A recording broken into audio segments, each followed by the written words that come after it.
You're now listening to the Zod and Drea podcast.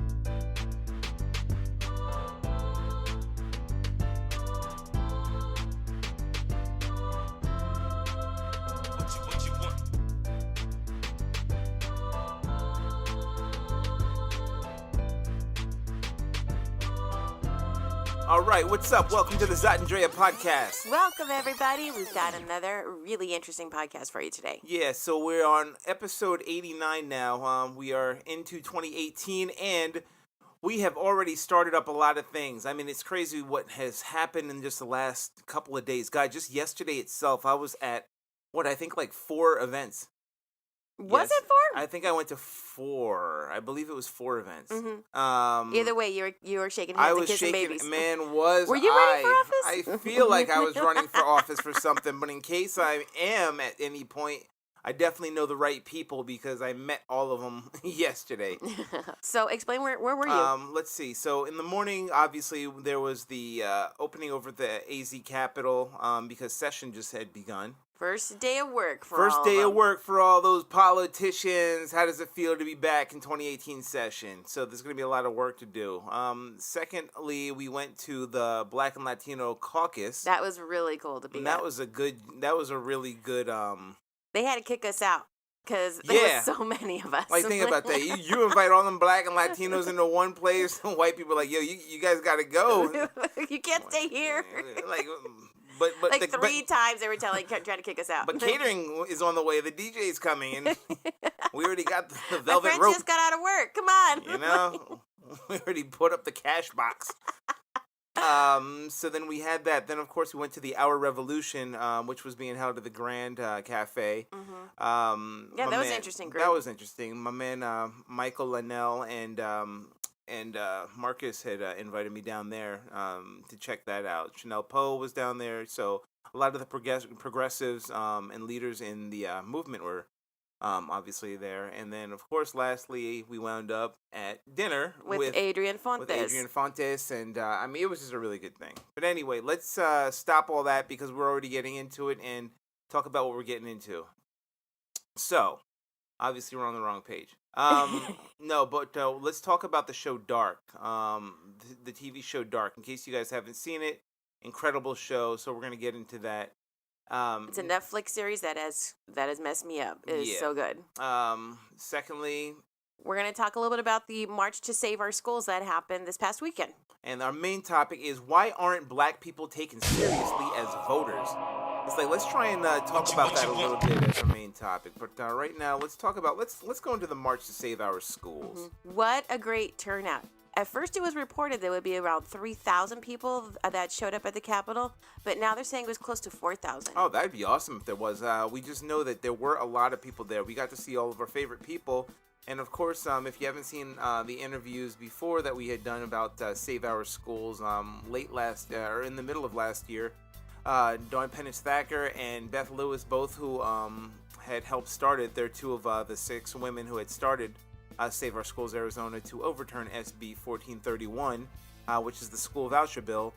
They were there and in full force, along with, we had the mayor, with congressmen, different legislators that are supportive. And that kid, the student. Yeah, there was this student there that this guy is definitely going to be running for office when he's of age, and was so passionate about being an advocate for education and for his community. And I'm upset because I don't know if you've seen it, but if you haven't, make sure you go to zodandrea.com or go to our Facebook page, which is facebook.com/zodandrea. But I had uploaded a video that we had done because we had done some interviews with Radim Robinson, who is running, I think he's running for Senate in his district. Catherine Miranda, who is running who will be running for U.S. Senate. I guess in Jeff Flake's spot. And we also interviewed spokesperson and co-founder of Save Our Schools, SOS, Dawn Pennis Thacker, just to get their opinions on what was going on that day. What is so amazing is to have seen all these different groups that were there to support and just show that their appreciation, and also give up give information then to the attendees there. Remember, this has only been, less than a year that Save Our Schools has actually been in force. And to see all of these different various grassroots groups, big Dem groups, also different women's health groups there, to give their support and give their information out to the public was amazing to see.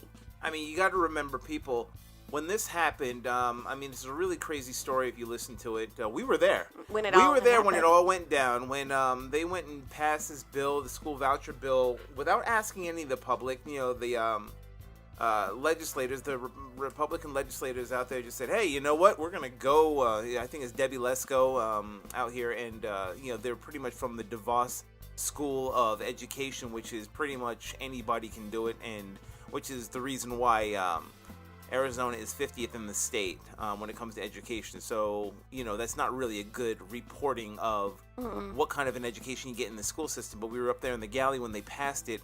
And once these teachers and women booed, and we all did. We all booed and shamed them. And we walked out like we didn't know what was going to happen there, but they did. And they put this SOS thing together, and they had 90 days to collect 75,000 signatures, and they wound up with 111,000. And now this was the March to Save Our Schools. So after they got the SB 1431 overturned, and it's going to be put on the ballot, it seems like the legislators weren't very happy about that. No, they weren't, and you should see all the different things. You got to read up about all these different tactics that these lobbyists and different PACs have done then to stop Save Our Schools and stop even these signatures to be accepted. It is ridiculous.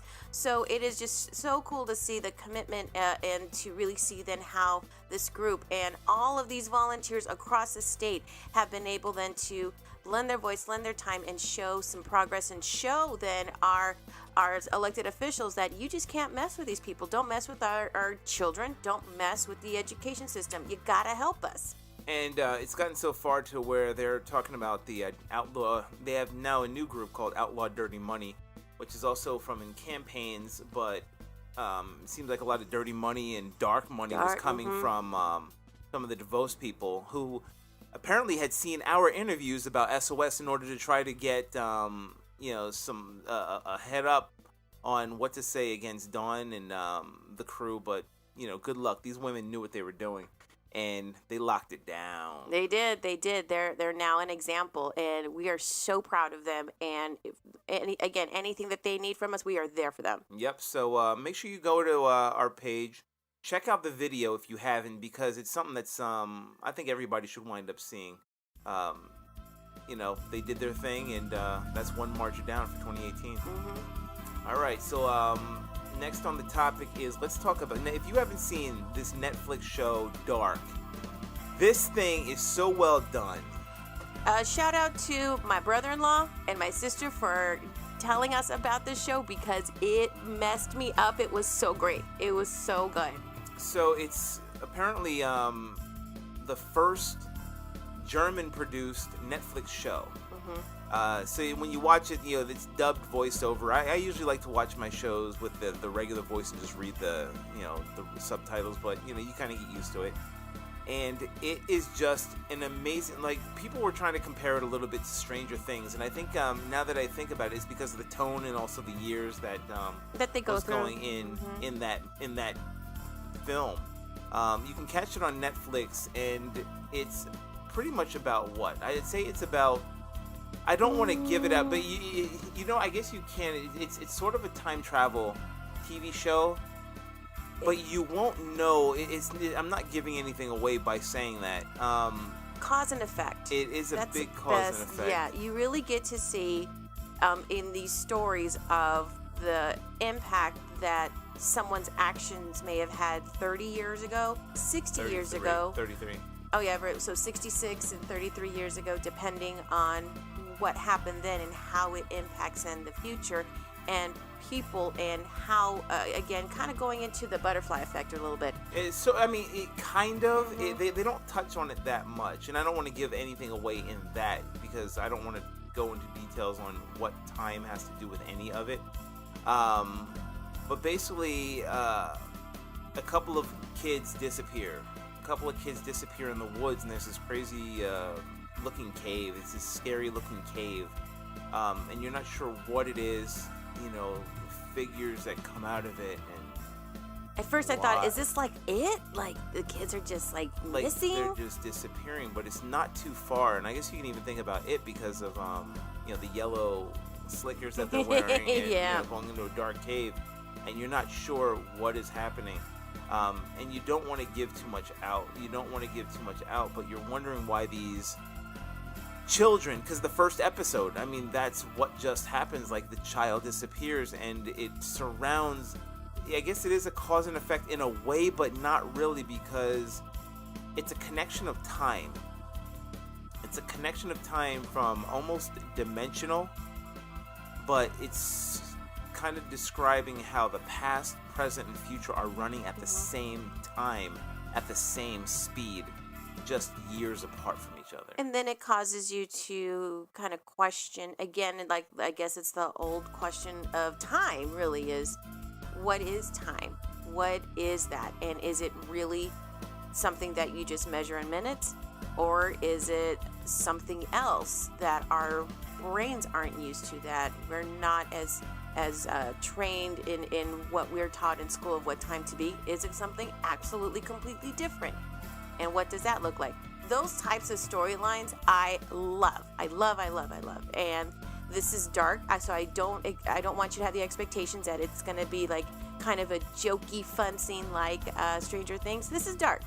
No, this goes on a different level of, like, it's called dark, and I'm not even sure exactly what, but it is a way much darker show. It's shot in the woods. It's always raining. I know.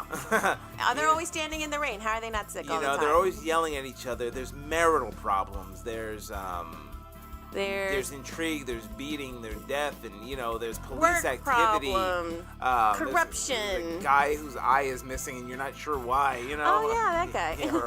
We don't know about that dude. We don't know what's going on with that. What happened to you at work? It's kind of funny because there's a young kid named Mads, who had disappeared. And there's another boy named Mikkel who disappeared, and Mikkel Nielsen.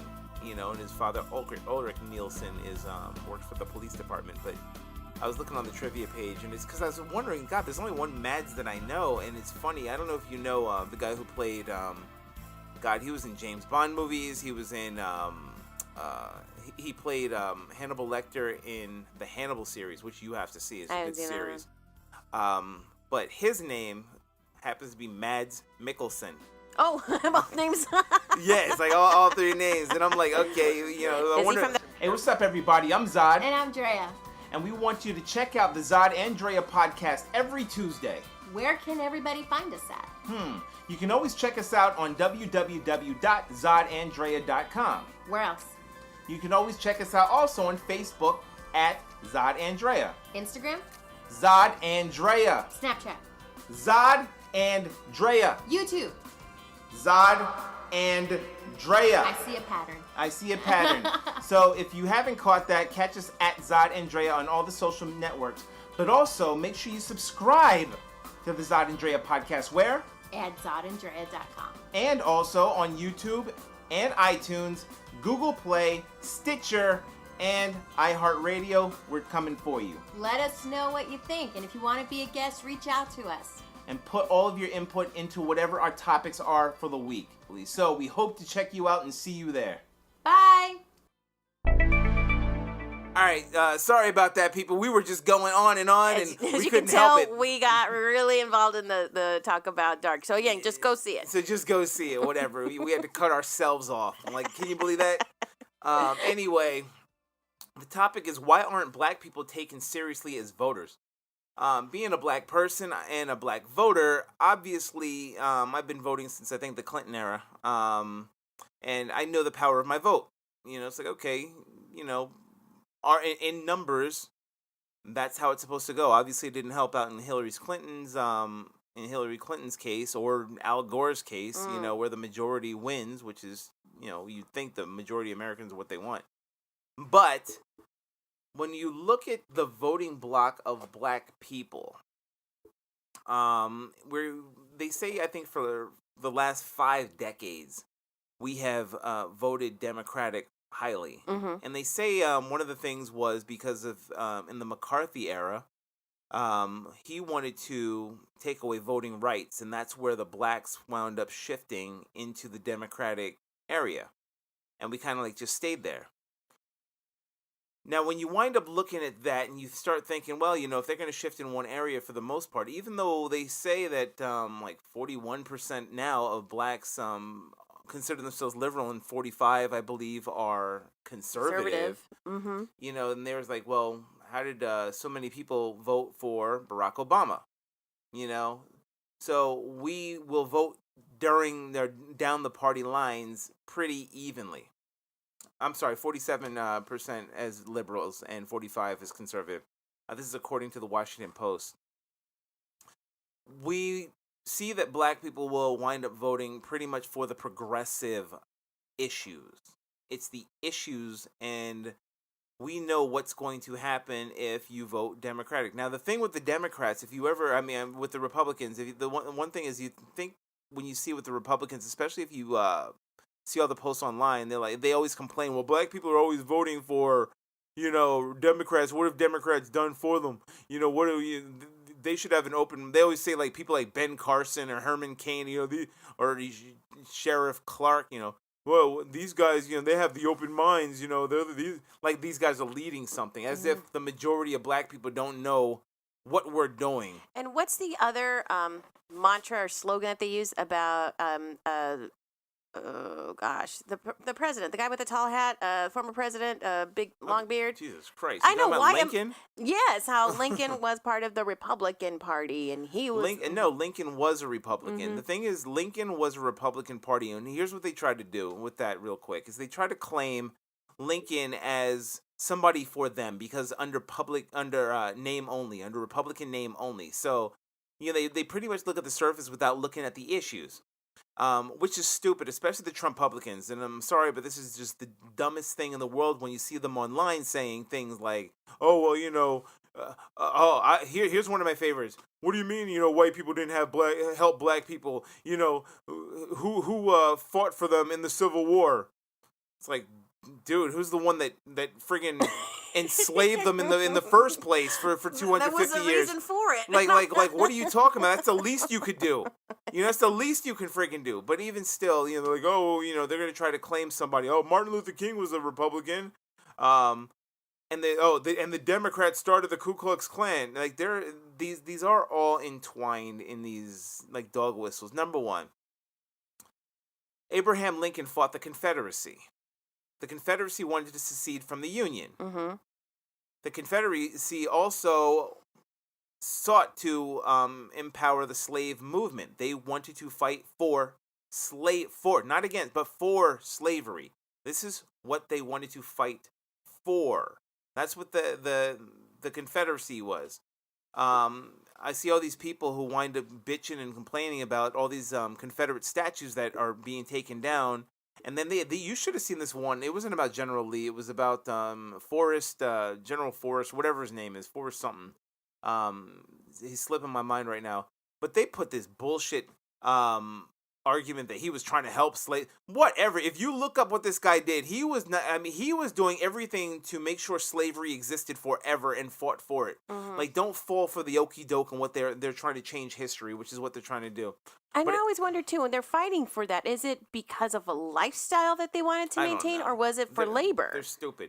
Hold up. So, Abraham Lincoln was fighting against the Confederacy, okay? Whether or not it was around slavery, they were still fighting against. So, if you take people who are fighting against the Confederacy, who is Republican, so the Republican president is fighting against the Confederacy, why would you, as a person in 2017, 2018, 2016, who happily and proudly waves Confederate flags and claims themselves as a Republican, why would you think that Abraham Lincoln would be a Republican? He fought against people who were waving the Confederate flag. He fought against people like that Forrest dude and General Lee. Like, it's the dumbest thing in the world when you see them say that. It's like he was a liberal. The Republicans back then were liberal. They were the liberal party. Shocking. Yeah, And then the ideologies between the 40s, 50s, 60s, during the Dixiecrat era and everything else, they wound up switching ideologies. So when you switch ideologies, the parties wound up being the same. And no, Democrats did not start the Ku Klux Klan. The Democratic Party did not, the Klan was started by people who were probably Democrats, but it wasn't a party-affiliated thing. You know what I mean? And even now, who waves the Confederate flag in the Ku Klux Klan? Like, they don't make any sense. These are Republicans. The Ku Klux Klan promoted openly and endorsed Donald Trump. So how are you going to try and blame that on Democrats? It doesn't make sense. So that's one thing. Like, we can get all of that out, that these issues have turned over. So black people are not voting against their own interests in that way. But what is happening now is black people are voting for Democrats specifically and putting them in power. And a lot of times the Democrats, while they're running for office, will do what? They'll come into the black churches, they'll come into the neighborhood, and they're going to want and, try to finesse their way into some votes. Once they vote, like Scarface said, once you vote them in, they don't know you. Once you vote them in, they don't do jack for you. Then what happens? Another election cycle comes up and we come up in the polls and we vote for, and most of the reasons I believe is because the second option is worse. The Republican. Now, what does Donald Trump say when he's running for office? He says a lot of things. Yeah, but the thing he says is, oh, look at the blacks, your figures are low for unemployment, you're this and that, and that. What the hell do you have to lose? Like, it's almost like you guys are already shit. So what do you have to lose but to vote for me? You can't go any worse. So, you guys are already in the trash. So you might as well vote for me, because even though I'll probably cut your voting rights, put in a Klansman, as a... Take away your voice in education. Having my entire staff working against my black outreach happens to be an apprentice star. Like this, I'm going to put a black guy in charge of HUD who is a frigging surgeon. In other words, you don't give a crap about black people. In other words, you don't give a crap about us. So we either have that option, the guy who says, what do you have to lose? Because, he'll gut us even more, which is what they're trying to do. Which he's trying to do to black and brown people. I mean, if you try and take the brown vote as well, what's he trying to do? He's trying to shove them all over the wall. He's trying to make sure that they don't come in. For the black vote, they're trying to throw us in jail. Like this, there's a sequence to this. It's systemic. It's very systemic. And we know it's happening. We see it happening. But we vote for Democratic candidates simply mostly a lot more look like us. A lot more progressive, have progressive ideas.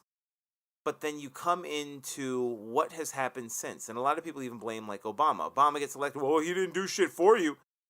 Now, one thing is, for me, and I know I'm talking a lot, but Obama, people thought that he was going to come in and he was going to become like Marcus Garvey. There was going to be a Back to Africa movement, and, he was going to just get the boats made up. And we were like, come on.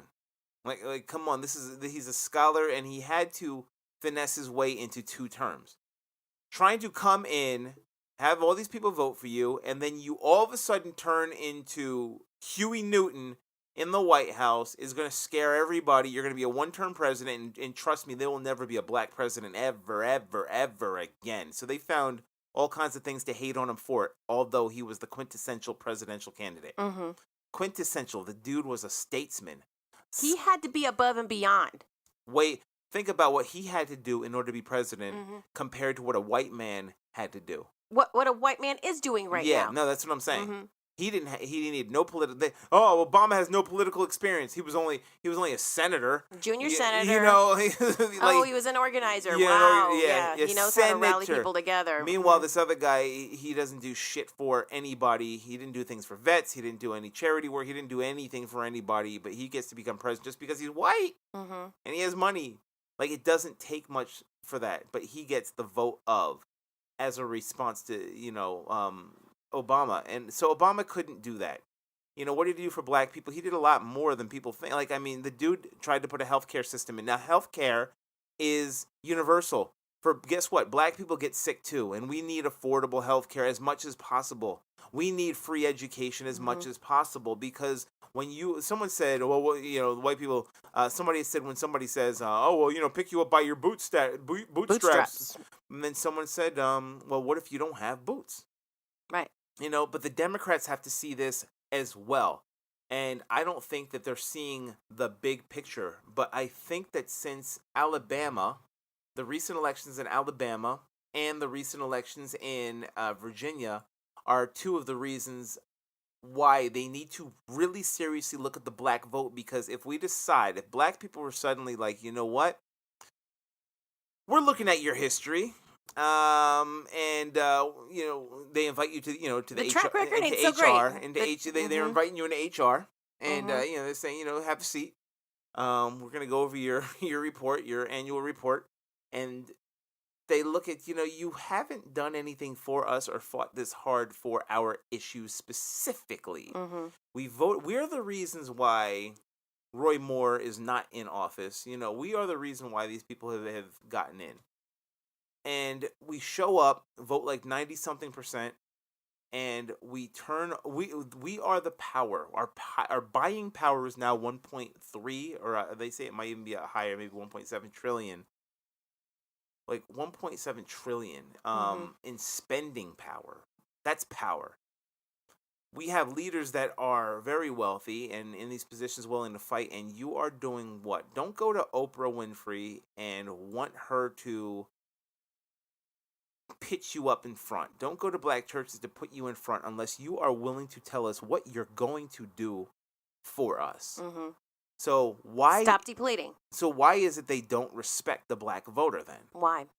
I'm not even sure. Like, I think it's people like Tom. Tom Perez has some things on his hands because he's gonna have to figure out why. Also, he's gonna have to figure out why. I don't know if Donna Brazile can help or but there are black, like when Donna Brazile came out with that book about the Dems like just fucking up.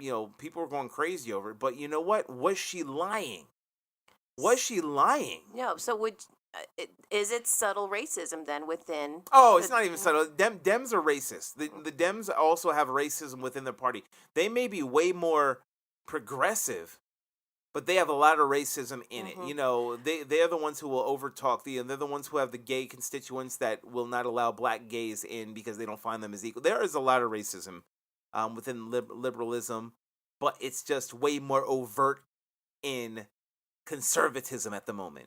At the moment, if you look at some of the photos of like the White House staff members, there is no melanin in any of these pictures. So it's like when I look at that as a black person, you should look at it also probably as a brown person. Oh, that's a whole other show that we need to talk about. It's like, okay, so who are you guys going to fight? How are you as white people? At what point in history have white people fought for black rights? At what point in history did white people voluntarily vote for black rights to where black people didn't even have to beg, bleed, die, cry for it?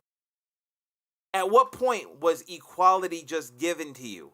It wasn't. It never was. Every single right that we have on any equal playing field that we're still fighting for. There's still cops shooting people. There are unevenly. There's still black people in the justice system that, we need justice reform. Like, we're still out there. Housing is still unavailable. Jobs are still unavailable despite what Trump says. So voter rights are still being... Voter rights, they're being stripped. So where are we supposed to fit into this? It goes on and on. So the black power in here is so huge, but they're not taking advantage of it, and this next election, 2018, is what's going to determine.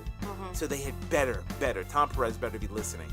Well, and maybe this is a subject we can take on again with maybe some guests. Maybe some black and Latinos that come through, that are running for office, Yeah, and I put that out there to them. They're listening. If you want to be part of this conversation, let's continue this, and come in to the studio, come to our place, and let's talk about this, and let's look at where to place the value. Yep, so make sure you check us out, ZodAndrea.com, @ZodAndrea everywhere from Instagram, Snapchat to Twitter. Make sure you feed into us, and if you have any ideas, you have any stories that you want to submit, any movie reviews, music reviews, make sure you go to zodandrea.com into the contact area and submit them. Even for TV shows, let us know what you thought of Dark, or if there's something similar out there that you want us to review. All right, peace.